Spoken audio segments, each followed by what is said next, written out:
What's up, YouTube? I'm Mike. Today I'm going to try to shoot a video to answer some of you guys. Some of you guys have been concerned about my oldest son. I mentioned that he is like missing. As far as my wife and my youngest son know, I can't really talk a lot about this particular thing just because I don't know what really, like, YouTube has various rules about what you can say about minors. I think because it's my own kid that I'm somewhat free to talk about it. But then there's also like custody shit. And so I'm gonna try to give you guys like a Cliff's Notes version for those of you who are concerned. Because I know it's kind of crazy, like I'm shooting a video and then I randomly just go, oh, my son's missing. People are like, what the fuck? So since you guys like story time, the Cliff's Notes kind of version to what is going on is that I was married previously and I have two sons, one of which you may have seen in some of my videos. My youngest son is getting ready to turn 13 and my oldest son is 17, almost 18. Well, he's 17. So my oldest son no longer lives with me. I had custody of both of my boys because their mother abandoned them into my care when my youngest was 2 and my oldest was 6. So I had both of my boys from a previous marriage since they were 2 and 6. And my current wife and I, Sarah, we raised them as our own kids. She is a phenomenal mother by every measurable metric. I could not have been more blessed in life to have found a woman who truly loves my children as if they were her own. And nothing could be more evidentiary of that than when we had a daughter of our own, and nobody on earth could tell the difference. Like, she doesn't treat either of my sons absolutely any different than the daughter we share together. So they're both very lucky to have her in their lives. Unfortunately, my oldest son just had a lot of issues, man. He was born not breathing. When he was born, he was blue. And he was not breathing. He didn't take his first breath for 1 minute and 7 seconds. I actually had this recorded. It was one of the most terrifying moments of my life, because here you've been waiting 9 months for the birth of your first son, and she had some complications with her pregnancy due to the fact that she was not eating well, and so she developed a condition called preeclampsia. And they had to induce labor early. He was not like really early, he was just a little bit early. And then he kind of got stuck in the birth canal, and labor lasted like 12 hours. She was in labor for a very, very long time. And when he was born, he was like discolored and he was not breathing. So they put him on the table, and usually the baby's born and they breathe very rapidly after they exit the womb. And they had to bag him actually to get him to take his first breath. So, damn, that shit was traumatic. And I don't know if his rough birth is what led to him later in life having a learning disability. So he had a pretty significant learning disability. And he struggled he had a lot of struggles in school from the gate, basically. And I spent a tremendous amount of time at the school when I was a single parent. And Sarah and I, luckily my wife used to be a speech language pathologist, and so she was very versed in working with the school district. And when she and I first got married, she was integral in helping me to navigate how to get him all of the services that he needed, because the school will basically just fuck you off. Like, the public school system is a total joke in America. They just pass kids through. They don't give a shit if they actually learn anything at all. And my son, unfortunately, was a victim of this, and they just wanted to keep passing him through. We held him back 1 year because he was nowhere near ready to go to the next grade. It still didn't help, of course. I'm not trying to blame the school district because I understand that, you know, you've got this wide range of capacities amongst American students, and the school district is really like equipped to handle like sort of the middle of the spectrum. If you have a lot of learning disabilities and struggles, they're not really good at coping with that. And if you're really gifted, they don't cope with that very well either. So it's kind of for that middle ground range, which makes sense. I mean, that obviously is the bell curve, right? So the vast majority of students are going to fall in the middle, and they can't really invest a lot of resources in those outliers. And it just so happens that one of my sons was an outlier. And so it was very difficult raising him because I was on the far other end of the spectrum. So I have very high IQ. I graduated, I had like all honors classes. And so like I'm on one end of the intellectual spectrum, and my son is on the other end of the intellectual spectrum. And so we effectively just cannot communicate with each other. And so it made raising him exceedingly difficult. I didn't find out until later in life that there really is a tangible thing about IQ. So like, I have a 136 IQ, which puts me in the top 1.5 to 2% of all people on Earth. And my son's IQ is like an 80. And I think that's actually being somewhat gracious. Because nowadays they don't give you like a real IQ number. You get this crystallized IQ. It's sort of like fucking bullshit and padded. But nevertheless, so for a person like me, I can easily communicate with people whose IQs fall within about 20 or so points of mine. And so a person with an 80 IQ can really communicate with people 20 or so points of them. And so it just kind of literally puts this gulf between us where we just really cannot see eye to eye on anything. So despite my best efforts at helping him with his school struggles, he eventually developed drug problems, and I caught him using in my home and using around my other children. And it was not something I was willing to tolerate. I have enough drug problems of my own. I don't need my son bringing something into the home that could I could end up getting hooked on. And you know, I tried to be like the most reasonable father you could be, because that was one thing we at least had in common, and we could actually talk, and I could sympathize, and I could empathize with what he was going through, and I understood his addictions, and I was really not even that hard on him about it. I just said, look, like, I know you're going to do things. I'm not coming down on you. Like, I'm not punishing you for what you do outside of my home, but you cannot bring anything into my home around your brother and sister. It's not fair to them. You're not going to endanger my safety or their safety or anybody's safety.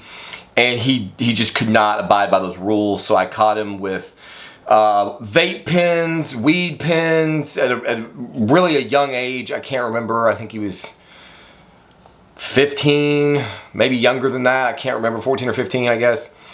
And he was just compulsively lying to me and got caught with a whole bunch of other things. And I finally made the decision that he needed to be put into, like, that Sarah and I did not have. We had tried everything. We tried counseling, we tried therapy, we tried positive reinforcement, negative reinforcement. We had a parenting plan, we went to therapy, he had a counselor. Like, we pulled out all the fucking stops, and nothing was working with him. Nothing was correcting his behavior. And he's just racking up grounding and basically living in his room. And so I tried to go to the state and have them allow me to put him into like a group home or like a boys, like a boot camp or something. And his biological mother got involved in the mix and basically said, no, I want him. I will take him. And so they gave her custody of my oldest son, and they gave me custody of my youngest son. I told the judge I thought it was a terrible idea, that she was definitely not equipped to care for him, and he overruled me. So, of course, she got possession of my oldest son, and she let him drop out of high school within the first few months. So my oldest has like a 6th or 7th grade education. He dropped out of high school, and she just basically was a complete absentee parent. Her entire methodology was just like, do whatever. And so of course that backfired in a major way. And they ended up having legal problems. Again, I don't know, because he's a minor, if I can speak to the legal problems. I think I probably can't.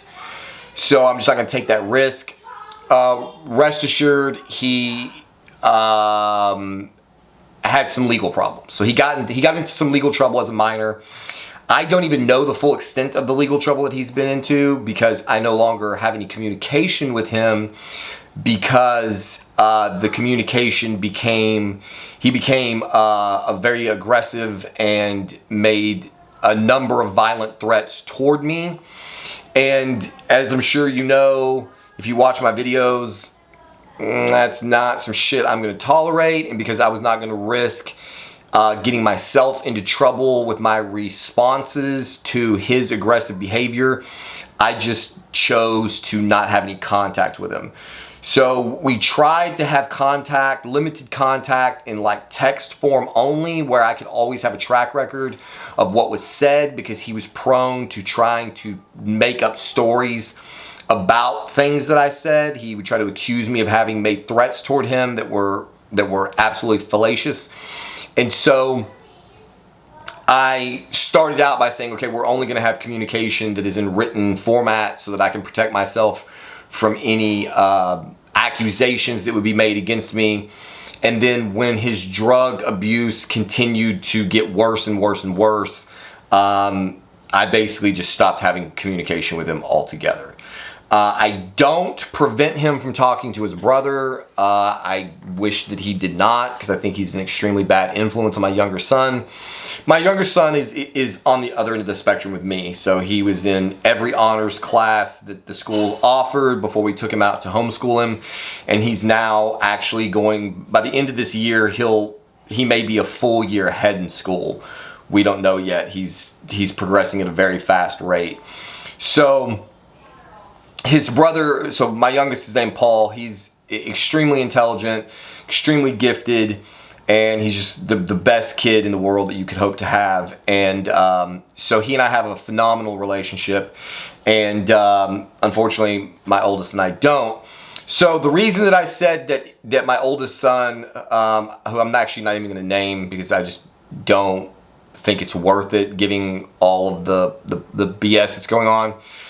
His mother, I guess the story that I got is that he got kicked out of his house. So he did something, again, I don't want to go into details because I don't know what I can say, but it was sufficient enough that she has now apparently quit on him and threw him out of the house at 17. They do not live in this state. They live in the US, very, very far away from me.